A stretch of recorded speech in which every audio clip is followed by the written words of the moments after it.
नमस्कार दोस्तों, आप सभी का स्वागत है मेरे चैनल पे। आज हम सुनेंगे मालती जोशी की कहानी मोरी रंग दी चुनरिया। तो चलिए स्टार्ट करती हूँ। कहानी पसंद आए तो वीडियो को लाइक, शेयर और चैनल को सब्सक्राइब जरूर कीजिएगा। कमेंट बॉक्स में कमेंट करके ज़रूर बताइएगा कि मेरे द्वारा बोली हुई कहानी आप सभी को कैसी लगती है।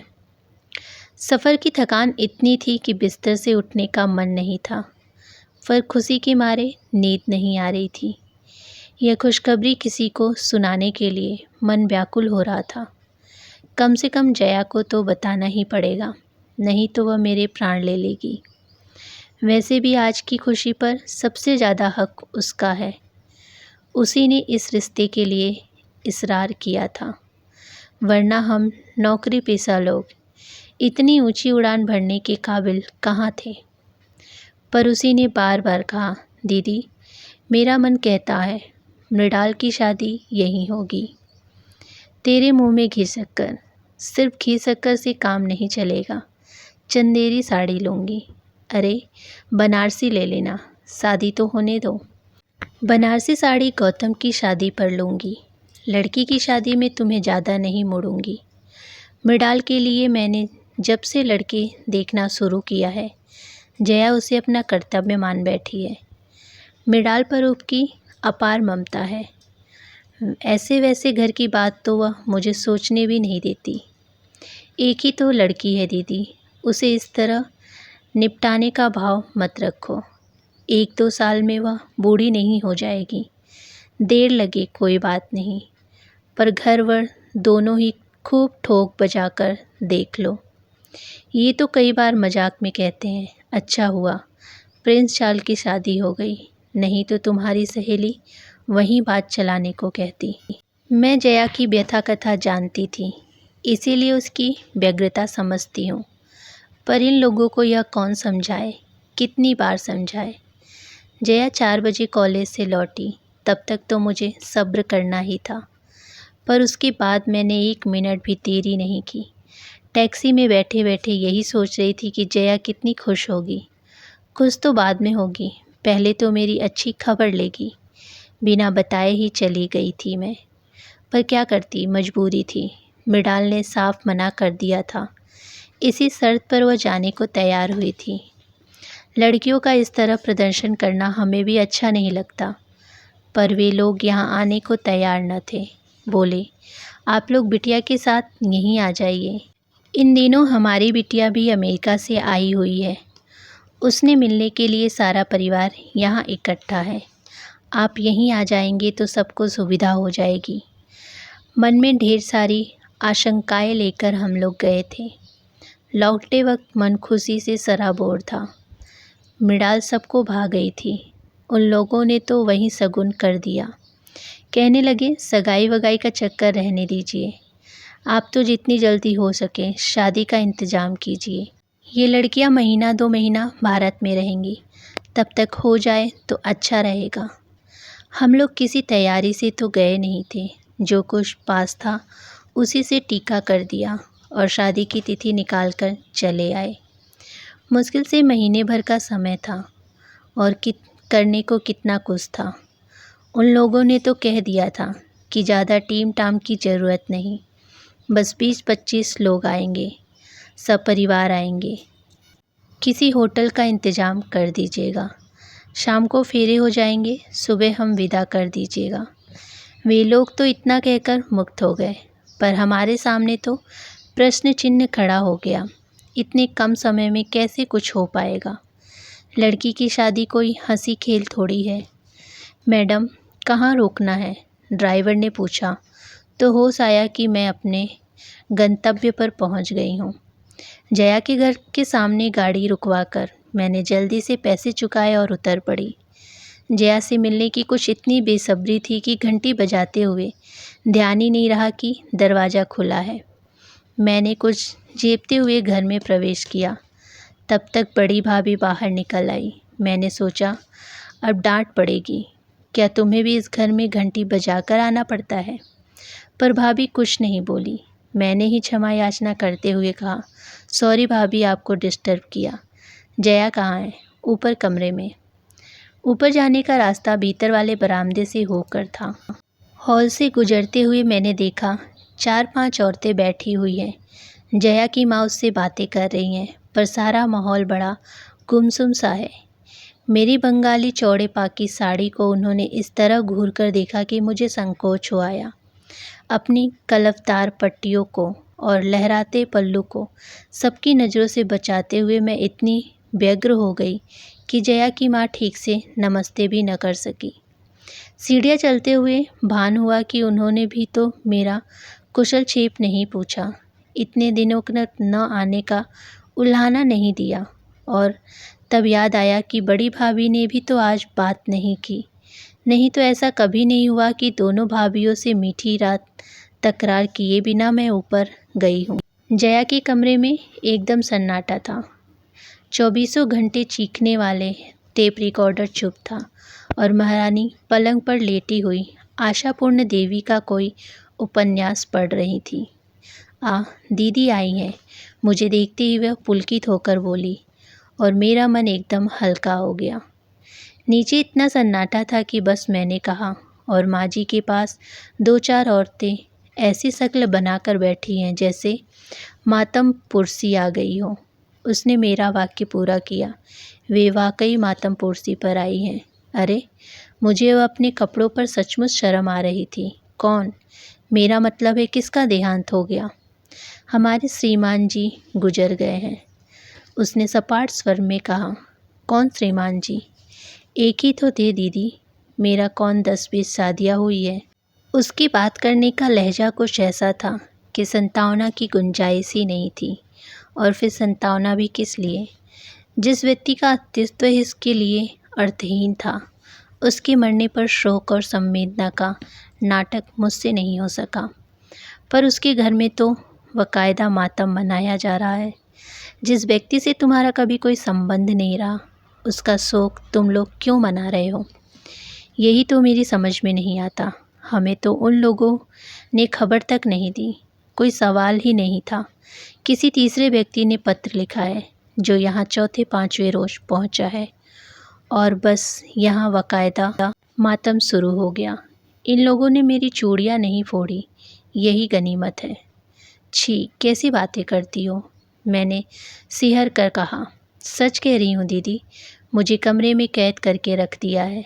कॉलेज नहीं जाने देते, टीवी नहीं देखने देते, रेडियो नहीं सुनने देते, पानी भी मुझे मांग कर पीना पड़ता है, मुझे कोई घड़ा नहीं छूने देता। क्या कहती हो? सब अम्मा का पागलपन है। मेरी सास मरी थी तब भी यही नाटक हुआ था। मुझे तो सुनकर ही वितृष्णा होने लगी थी। पता नहीं जया कैसे सहन कर रही थी। अच्छा जया, चलूँगी अब, फिर कभी आ जाऊँगी।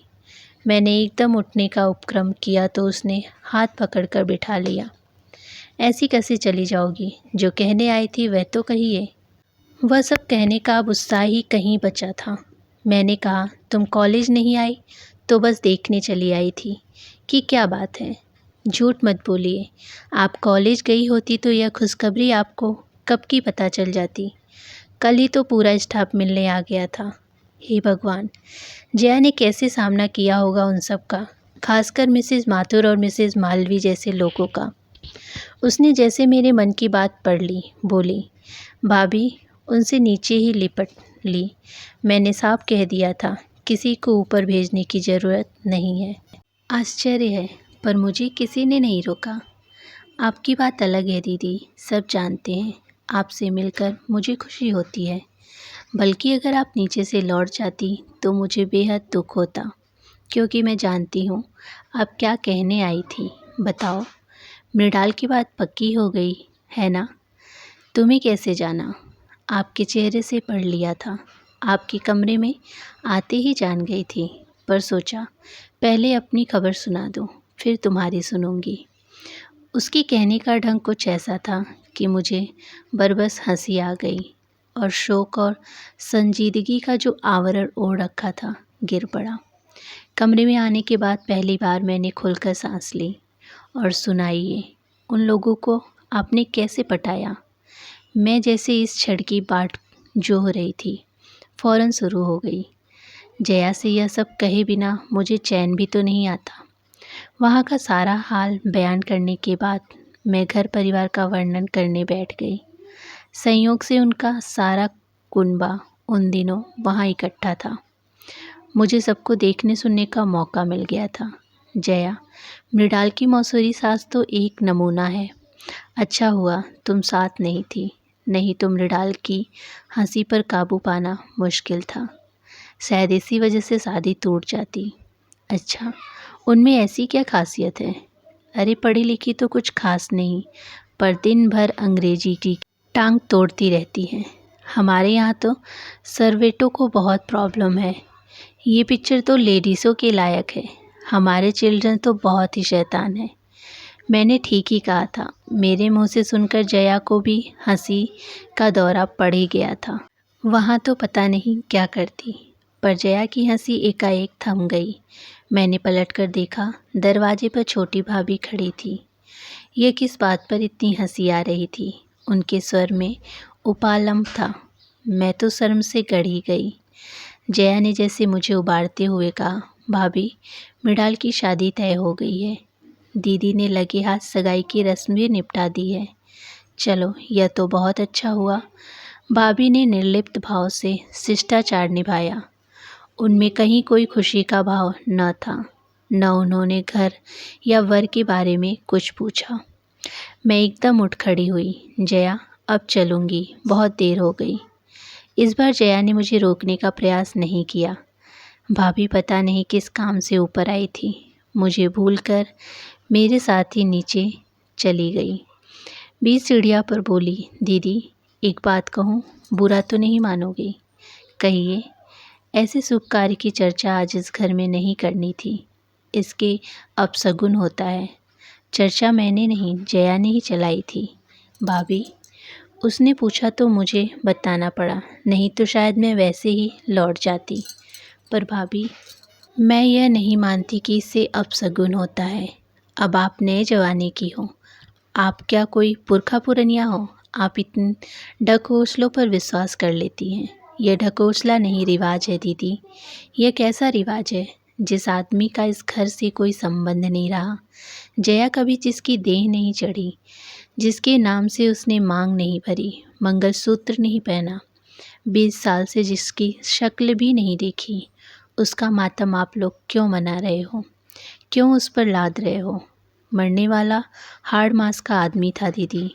दुनिया में रोज़ सैकड़ों हाड़ मास के आदमी मरते हैं भाभी, लेकिन सबके साथ हमने फेरे तो नहीं लिए होते। मैं हतबुद्धित होकर उन्हें देखती रह गई। उसके बाद उस घर में एक पल भी ठहरना मेरे लिए दूभर हो गया। मेरी सारी खुशी हवा हो गई थी। मन इतना उद्भ्रांत हो गया था कि घर लौटकर मैंने नौकर को बिना बात के डांट दिया। कमरे की बेतरतीबी पर मृणाल को इस पूरी तरह झिड़की कि वह सिसकने लगी। खाने की मेज पर इनसे बिना वजह मैं लड़ बैठी, पर सबने मुझे माफ़ कर दिया। सब समझ गए कि अब मुझ पर शादी का टेंशन आ गया है और महीना भर किसी की खैर नहीं है। शादी, हाँ, पिछले कुछ दिनों में केवल मृणाल की शादी के बारे में ही सोच रही थी। रात में सपने भी उसी के देखती रही, पर आज की रात जया के नाम थी। मेरी मानस पटल पर उसकी शादी के कई चित्र बनते बिगड़ते रहे। मैं उस शादी में उपस्थित तो नहीं थी। हम लोगों का परिचय तो बहुत बाद में हुआ, पर जो कुछ सुना था वो मेरी कल्पना शक्ति के लिए काफ़ी था। बहुत ऊंचे घर में जया का संबंध हुआ था। 4 भाइयों का परिवार था। बड़े भाई पिता के साथ घर का कारोबार देखते थे। बीच वाले दोनों इंजीनियर थे। जया का दूल्हा सबसे छोटा और फिलासफर किस्म का था। जया के पिता वहाँ 2-4 बार गए, पर उससे बात नहीं हो पाई। उन्होंने लड़कों से कहा, हो सकता है मेरा लिहाज करता हो, संकोच के मारे न बोलता हो, तुम लोग जाकर मिलाओ। ऐसा न हो कि वह हकला हो या गूंगा बहरा हो। जया के भाई गए और तसल्ली करके घर लौटे। गूंगा बहरा तो नहीं है, पर हाँ घुन्ना है, बहुत कम बोलता है। अरे, उसे तो हमारी जया 15 दिन में ही तोता बना देगी, बड़ी भाभी ने कहा। सबने चैन की सांस ली और तैयारियां शुरू कर दी। बारात बड़ी धूमधाम से आई थी। चारों सुदर्शन भाइयों को देखकर लोगों को राम जी की बारात याद आ गई थी। चढ़ावा तो ऐसा था कि सबकी आंखें फटी की फटी रह गई थी। शिकायत थी तो सिर्फ लड़कियों को। वर के तीनों भाई उसे इस तरह घेरे हुए थे कि छेड़खानी करने का मौका ही नहीं मिलता था। जयमाला तक तो ठीक था, पर जब बाकी रस्मों पर भी वे बॉडीगार्ड की तरह साथ साथ लगे रहे तो ममेरी बहन ने चुटकी ली, आप लोग पांडव की तरह फेरे भी साथ ही लोगे क्या? इस फिक्रे पर वे लोग थोड़ा झेपे, थोड़ा पीछे हटे तो सबको राहत मिली, पर कितनी सी देर को। उसके तुरंत बाद ही वह अढक घट गया। गठजोरी करके सप्तपदी के साथ इन लोगों ने अग्नि की परिक्रमा शुरू ही की थी कि दूल्हा गो गो करता हुआ गिर पड़ा। आंखें कपाल पर चढ़ गई और मुंह से झाग सा निकलने लगा। किशोरी नववधू तो यह दृश्य देखते ही मूर्छित हो गई। मेहमानों में एक दो डॉक्टर भी थे। वे दौड़ कर आए, मुआयना किया और बताया, घबराने की कोई बात नहीं है, मिर्गी का दौरा है, 1-2 घंटे आराम कर लेने से ठीक हो जाएगा। 2 घंटे तक क्या कोई चुप रहता है? जितने मुंह उतनी बातें होने लगी। किसी ने कहा कि बचपन से ही ऐसे फिट्स आते रहे, तभी तो कभी स्कूल नहीं भेजा, पर घर पर ही सारी पढ़ाई करवाई है। किसी ने कहा हाई स्कूल तक तो सब ठीक था, उस साल फर्स्ट डिवीज़न पास हुआ था, तो किसी ने टोटका करा दिया, बस उसके बाद सब गड़बड़ हो गया। एक ने बताया कि परीक्षा में दौरा पड़ जाने से उसका बीए का रिजल्ट खराब हो गया, उसका दिमाग पर असर पड़ा है। किसी ने यहाँ तक बताया कि परीक्षा हॉल में भी दौरा पड़ जाने से उसकी प्रेमिका पर राज खुल गया, उससे शादी से मना कर दिया। हताश में लड़के ने नींद की गोलियां खा ली। मौत तो नहीं आई, पर अभिशप्त जीवन दे गई। इस बहसबाजी पर सार यही था कि लड़का नीम पागल है, उसे मिर्गी का दौरा पड़ता है। उसके पास बीए की डिग्री थी, यह उसने कैसे हासिल की यह कोई नहीं जानता था। हैरत की बात तो यह थी कि वर के परिवार वाले इस विषय में मौन साधे हुए थे। वे तो ऐसे अभिनय कर रहे थे जैसे उन्होंने मिर्गी का यह दौरा पहली बार देखा हो। जया के पिताजी ने फिर ज़्यादा सोच विचार नहीं किया, साफ कह दिया कि ऐसे झूठे और दगाबाज लोगों के घर में अपनी लाडली को नहीं भेज सकता। मैं उसे ज़िंदगी भर खिलाने का हौसला रखता हूँ। उसके दोनों भाई भी खम ठोक कर खड़े हो गए। बारात बिना दुल्हन के ही विदा हो गई। मैं उन लोगों को दोष नहीं देती दीदी, जया अक्सर मुझे कहती, उन लोगों ने जो कुछ किया स्वार्थ के वशीभूत होकर किया। उन्होंने सोचा हो कि शायद बहू के पुण्य प्रताप से या सेवा चाकरी से लड़का लाइन पर आ जाएगा। अगर पिताजी इतनी हठधर्मी न करते या मैं भी भावुकतावश जाने का निर्णय कर लेती तो हो सकता है स्थिति में कुछ सुधार हो जाता। सिनेमा में, उपन्यासों में ऐसा भी होता है, पर दीदी मुझे तो उन लोगों पर तरस आता है, गुस्सा आता है, जिन्होंने इतनी बड़ी बात हमसे छिपाई। वे लोग हमारे रिश्तेदार थे, इन लोगों के पड़ोसी थे, वे सब कुछ जानते थे, पर उन्होंने हमें कुछ नहीं बताया, बल्कि यह रिश्ता भी उन्हीं लोगों ने सुझाया था। नहीं तो इतनी दूर हम क्यों जाते? दूरी के कारण ही पिताजी ठीक से अता पता नहीं कर सके। वे तो अपने बंधु बाधुओं के भरोसे निश्चिंत बैठे रहे। उन्हें क्या पता था कि वे लोग इस तरह पीठ में छुरा भोंक देंगे। बधू बाधव और करते ही क्या है? मैं कहती, इसलिए तो कौरव पांडव की कहानी बराबर दोहराई जाती है। दुनिया में रोज़ महाभारत होते हैं। इस हादसे के बाद साल भर तक जया घर में ही मुँह छिपाए बैठी रही। पर इस तरह कब तक चलता? कभी तो उसे घर खोलकर बाहर आना ही था। उसकी पूरी जिंदगी उसके सामने फैली पड़ी थी। मन को मजबूत से थामकर उसने बीए की पढ़ाई पूरी की, फिर एमए में गोल्ड मेडल लिया और हमारे कॉलेज में लेक्चर हो गई। मैं और उसने एक ही दिन ज्वाइन किया था। हमारी नौकरी और दोस्ती की शुरुआत साथ ही हुई। हम दोनों की आयु में बहुत अंतर था, परिस्थितियाँ भी भिन्न थीं। नौकरी मेरे लिए मजबूरी नहीं थी, एक भरी पूरी गृहस्थी थी मेरी। 2 बच्चे थे, पति अच्छे ओहदे पर थे, लेकिन मैं अपनी डिग्रियों पर जंग नहीं लगने देना चाहती थी। 2 बच्चों के बाद ही मैंने विराम ले लिया था और करियर की शुरुआत की थी। लेकिन परिस्थितियों का यह अंतर हमारे बीच में बाधक नहीं बना। एक बार मन मिल जाए तो बाहरी चीज़ें गौड़ हो जाती हैं। हो सकता है हमारा कोई पूर्व जन्म का ही संयोग रहा हो। कितनी जल्दी हम एक दूसरे से घुल मिल गई। मेरे बच्चे तो उसकी आँख के तारे थे। मजाल है जो कोई फरमाइश अधूरी रह जाती। मम्मी ने जरा कंजूसी की नहीं कि फ़ौरन जया मौसी के पास शिकायत पहुंच जाती। अपने बच्चों को डांटना भी मेरे लिए कठिन था। फ़ौरन मुझे जया की डांट खानी पड़ती। वह अपने मन का सारा संचित स्नेह गौतम मृणाल पर लुटा रही थी। उसके लिए टॉफ़ियाँ और खिलौने तो आते ही रहे, पर हर साल सालगिरह पर एक नया स्वेटर भी वे पाते थे। मुझे जब जब पीहर की याद आती, मैं उसके घर चली जाती। अम्मा जी मुझे खूब प्यार करती थी। उन्होंने एक तरह से मुझे अपनी बड़ी बेटी ही मान लिया था। उसकी दोनों भाभियाँ भी मेरा खूब स्वागत करती, मीठे उल्हाने देती तो नए नए व्यंजन भी खिलाती।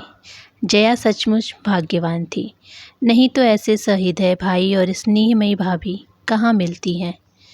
दिन बहुत अच्छे से गुजर रहे थे, पर कभी कभी मन बड़ा उदास हो जाता। लगता जया बेचारी यहाँ वहाँ खुशी खोजती फिरती है।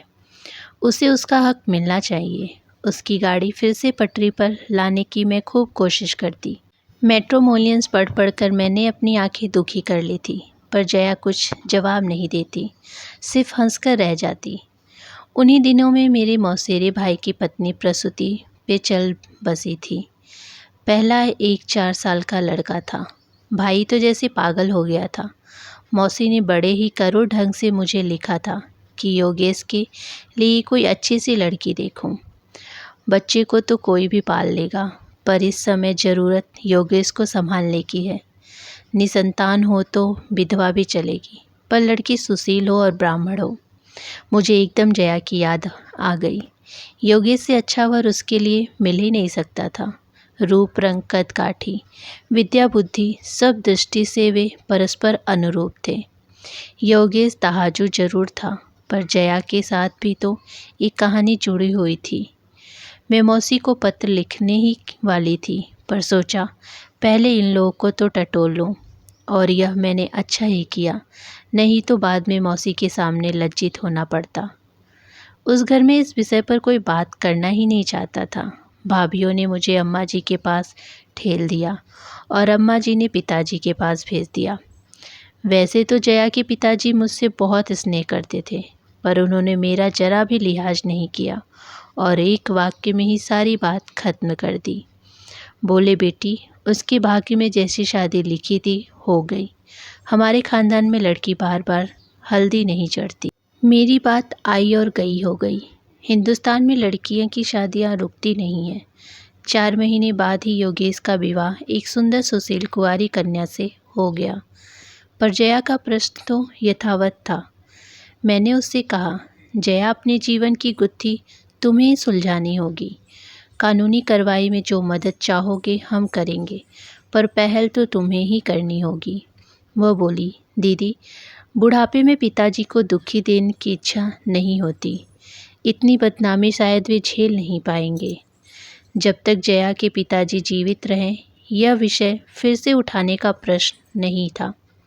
3 साल पहले जब उनका देहांत हुआ, जया 35 पार कर चुकी थी। एक दिन यूं ही विषय छिड़ गया था तो बोली, इस उम्र में शादी करती क्या अच्छी लगूंगी?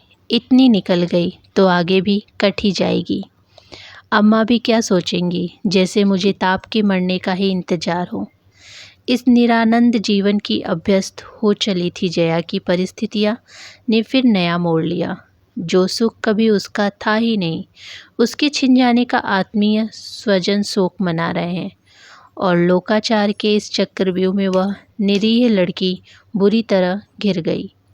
शादी से 15 दिन पहले मैंने छुट्टी ले ली थी, लेनी ही पड़ी। जया ने तब तक ज्वाइन नहीं किया था। जब वो दोबारा कॉलेज जाने लगी तो मुझे आशा थी कि कॉलेज आते जाते किसी दिन वह ज़रूर आएगी, सारी तैयारियों का मुआयना करेगी, मेरी आलोचना करेगी, सलाह देगी, पर वह एक बार झांकी तक नहीं।